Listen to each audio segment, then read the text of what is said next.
Handaki nadane sempoi chare kabini gili nazaris.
شاعر ډیر شوی دی وای ما د عشق په مکتب کې دوه ټکي زده کړو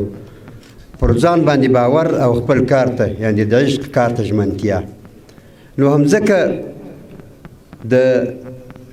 ملي اردو یا اسلامي اردو په هر عبارت چې وایي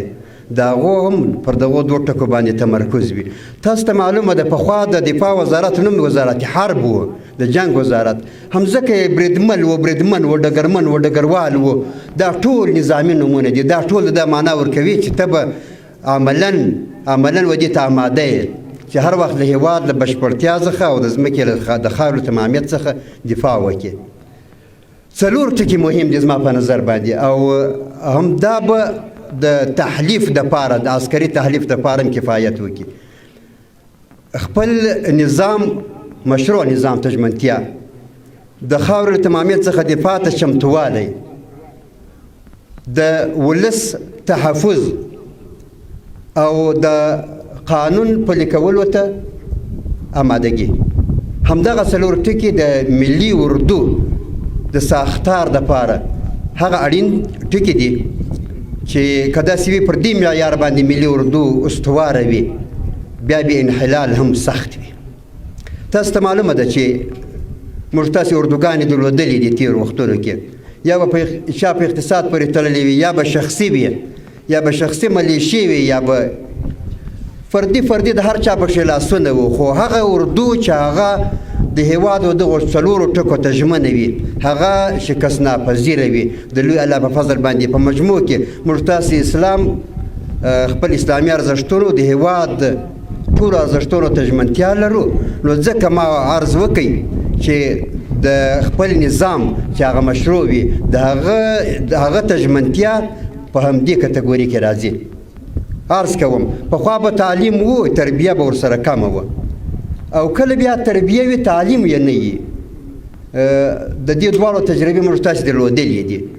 ویاړ لرمه چې نن هم تعلیم وینم هم تربیه او په اسلامي ګڼه باندې سمبال د هېواد ارزښتونو ته ژمن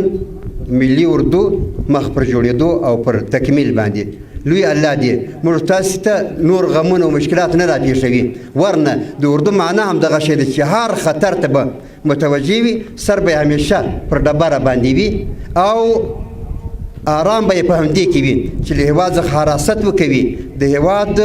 ارزښتونه وساتي او د خلکو هغه حقوق وساتي چې د دوی په برخه کې راځي تاسو دې معلومه وي چې په دې ځای کې لږ څه تفاوت د پولیسو او د اردو مابین کې دومره شته فقط چې هغه د قانون ساتنه کوي دغه د ارزښتونو پالنه کوي د ارزښتونو ساتنه کوي امید شته چې موږ تاسې به د راتلونکي دپاره انشاءالله تعالی ژمنه متعهده د خپل هېواد ګټو ته په بشپړه ژمنتیا باندې چمتو او ویاړمنه داسې اردو ولرو چې په هغې باندې به حساب وسي او د هېواد د ټولو ارزښتونو څخه به اتفاق کړی وي واقول قولي هذا واستغفر الله لي ولكم ولسائر المسلمين جناب رسول الله صلی الله علیه وسلم زموږ تاسې